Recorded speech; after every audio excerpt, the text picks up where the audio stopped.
O bakit po kaibigan ninyo na ganito po yung mundo namin na lagi na pong may mga kalamidad. Ang dami pong napapahamak na po doon sa city dahil po ay nadaganan po no, ng pader.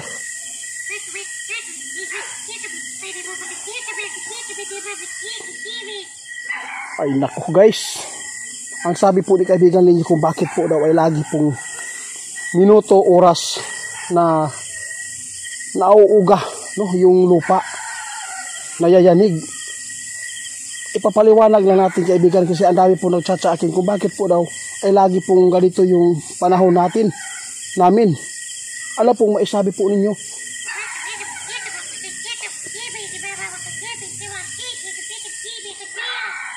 Guys, ang sabi po ni kaibigan ninyo dahil po sa bigat ng mga kasalanan po ng mga tao dito sa mundo. Kaya ito po yung ipinapakita po ng ating Panginoong Diyos po no, na kalamidad para po ay makita po ng mga tao na lagi pong naglilindol.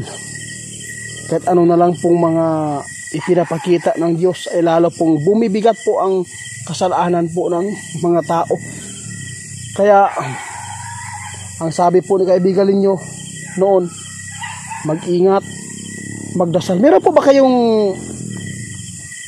magagawa dito kaibigan na pahintuin at hindi na po maglilindol ngayon? Guys, magandang gabi po. Mega love shout out po Bernie Verdan, Ma'am Miss Kiara Japan, Ma'am RMB, salamat po sa inyo. Ma'am Jo Antiway, mega love shout out po. At saka po si Ma'am Navi Girl Sir Joy de la Cruz, Winner's Vlog, mega love shout out. Guys, yung exploration po natin dito no, subukan ko lang po kung nandito po ba si Linyo. Lalo na po ngayon ay ang dami na pong napapahamak dahil po sa lindol. Lahat po ng sinabi ni kaibigang Linyo ay nagkakatotoo po. Ang dami na nasasabi, nakasulat yan sa Biblia. Oo, alam po natin, nakasulat talaga yan. Pero yung mga hula ni Linyo ay pag sinabi po niya na yung month, no, katulad po sa sinabi ko noon na huwag kayong pupunta doon sa malalaking mga gusali sa mall dahil po sa lindol na may mas malakas pa na darating po sa pagpatong natin dito sa month of December. Yun po, minuto, oras, lagi pong may lindol po dito sa Davao del Norte no, sa Surigao no, ang dami po guys. Kaya ngayon dito guys, magtatanong po tayo kung bakit po ay umuuga yung lupa, yung dagat. Sana po nandito si Linyo para masagot niya tayo kung ano po talaga yung mundo, yung lupa, bakit po ay parang naduduyan po tayo. Kaibigan, magandang gabi po. Meron po akong alay dito kanina guys, pinya, chocolate. Kaibigan Linyo, ay salamat, narito po kayo. Inyo, narito po ako kaibigan. Grabe, masalamat po ako sa inyo dahil po ay nakabalik na po kayo na galing po sa kadina ni Hari. Salamat po sa Hari na pinakawalan po kayo. Wala, dumakbo. Ikaw ba yung tumakbo? Meron lang po akong itatanong sa iyo ulit ninyo. Pero lahat po ng hula po ninyo na yung tulad po ng gera, nagkatotoo na din kung kailan na mangyayari. At saka yung lindol, sinabi po ninyo na mas lala pa. Pagdating po sa December, mas lalo pang dadami po yung kalamidad. At saka pagdating ng 2024, mas lalalo pa yung ano, lalala pa yung ano, mas lalo pang lumala yung mundo ng mga tao. Bakit po kaibigan ninyo na ganito po yung mundo namin na lagi na pong may mga kalamidad? Ang dami pong napapahamak na po doon sa city dahil po ay nadaganan po no, ng pader.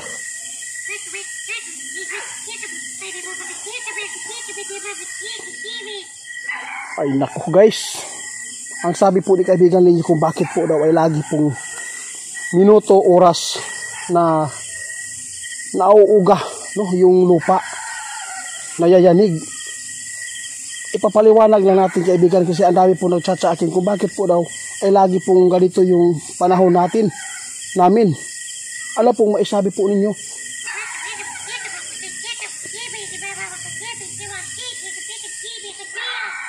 Guys, ang sabi po ni kaibigan ninyo, dahil po sa bigat ng mga kasalanan po ng mga tao dito sa mundo. Kaya ito po yung ipinapakita po ng ating Panginoong Diyos po, no, na kalamidad para po ay makita po ng mga tao na lagi pong naglilindol. Kahit ano na lang pong mga ipinapakita ng Diyos ay lalo pong bumibigat po ang kasalanan po ng mga tao. Kaya ang sabi po ni kaibigan ninyo noon, mag-ingat, magdasal. Meron po ba kayong magagawa dito kaibigan na pahintuin at hindi na po maglilindol ngayong buwan na to? Ha? Ay naku po guys, ang sabi ni kaibigan ninyo, wala pong makapagpipigil po kung ang Diyos naman ang magbigay po ng kalamidad. Kahit sino ka man, kahit gaano ka pagkapangyarihan, mayaman ka man, hindi mo maibili yung mga ganyan po na mga kalamidad para ihinto mo. Pati kayo kaibigan, hindi niyo kaya pahinto. Sabi po ni kaibigan guys, wala kahit pa sino guys, wala daw makapagpigil po sa gagawin po ng Panginoong Diyos. Kaibigan, anong maipayo po ninyo sa followers natin kaibigan ninyo, kasi noon pinayuhan mo na mag-ingat, di na po magpunta doon sa mga malaking gusali, no, para malikayan ba na mga disgrasya, para maiwasan din.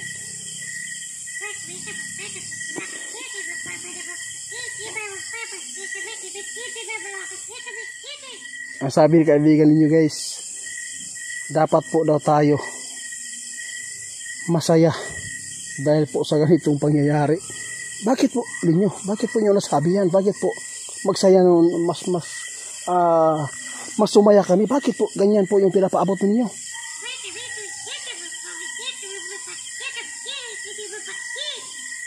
Ang sabi ni kaibigan ninyo guys, para po makita natin yung pagbaba ng ating Panginoon dito sa mundo, para mahukuman na po yung mga makasalanan po na tao.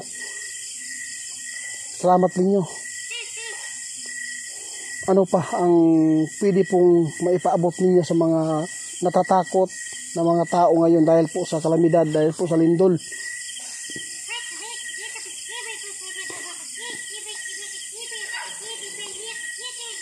Ang ingon ni Helenio guys, dapat ang gawin daw natin, huwag tayong matakot. Harapin natin. Kahit saan ka man daw sulok magtago, hindi mo maiiwasan po yung storage yung cellphone natin guys. Sabi po ni kaibigan niya, ulitin natin, no, kahit saan po tayo sulok magtago, hindi natin pwedeng iwasan yung kalamidad dito sa mundo. Dahil po ay yun na. Dahil po sa mga ginagawa ng tao, mas lalong bumibigat ang mga kasalanan po ng tao dito sa mundo. Kaya sabi ninyo, huwag kayong mawala ng pag-asa. Hanggat buhay pa tayo, magdadasal po tayo. Huwag tayong matakot po kung ano man yung darating sa buhay natin. Dahil po, yun na po ang nakasulat sa Biblia, na ang mundo ay gugunawin. Ha? Oo nga, tama po kayo kaibigan. Oo, tama po kayo.